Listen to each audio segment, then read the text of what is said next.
कैसा होता अगर हमारे देश के हर व्यक्ति को गन चलाने आता, हर किसी को आर्मी का ऑफिशियल ट्रेनिंग मिला होता।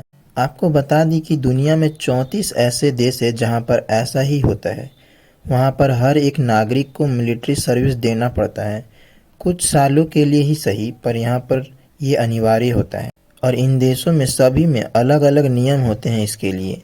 तो आज हम ऐसे ही 7 शक्तिशाली देशों के बारे में जानेंगे जहां पर मिलिट्री सर्विस देना अनिवार्य है। तो चलिए जानते हैं। पहले नंबर पर है रूस। रूस जो दुनिया का दूसरा सबसे शक्तिशाली देश है। रूस में 18 से 27 साल के हर एक मेल को 1 साल के लिए सेना में जाना जरूरी होता है। रूस में हर साल ये भर्ती 2 बार होती है, एक बार सर्दी के मौसम में और दूसरी बार वसंत में। दूसरे नंबर पर है उत्तर कोरिया।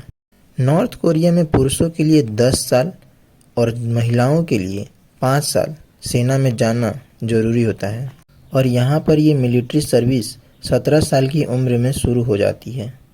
तीसरे नंबर पर है दक्षिण कोरिया। साउथ कोरिया में सभी पुरुषों के लिए सैन्य सेवा जरूरी होता है।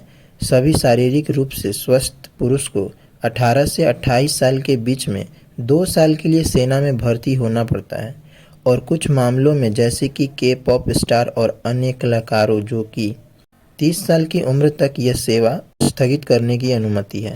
चौथे नंबर पर है इजराइल।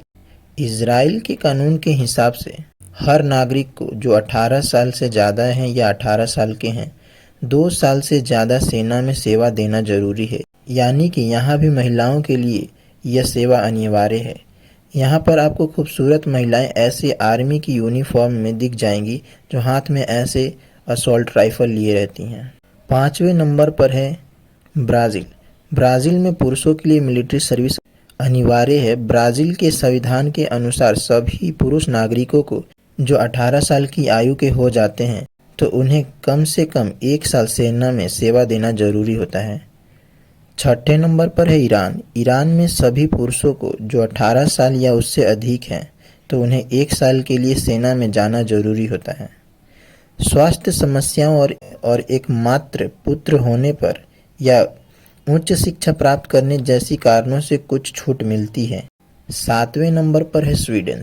स्वीडन में 2010 में मिलिट्री सर्विस को बंद कर दिया गया था, लेकिन इसे 2017 में फिर से लागू किया गया। अब यहाँ पर पुरुषों और महिलाओं दोनों के लिए यह जरूरी होता है और यह सर्विस 16 से 70 साल के बीच में आप कभी भी दे सकते हैं। तो क्या आपको भी ये सर्विस पसंद है और क्या आप भी चाहेंगे ऐसे देश के नागरिक होना? और अगर वीडियो पसंद आया तो लाइक कीजिए, चैनल को सब्सक्राइब कीजिए ऐसे ही इंटरेस्टिंग नॉलेजेबल वीडियो के लिए।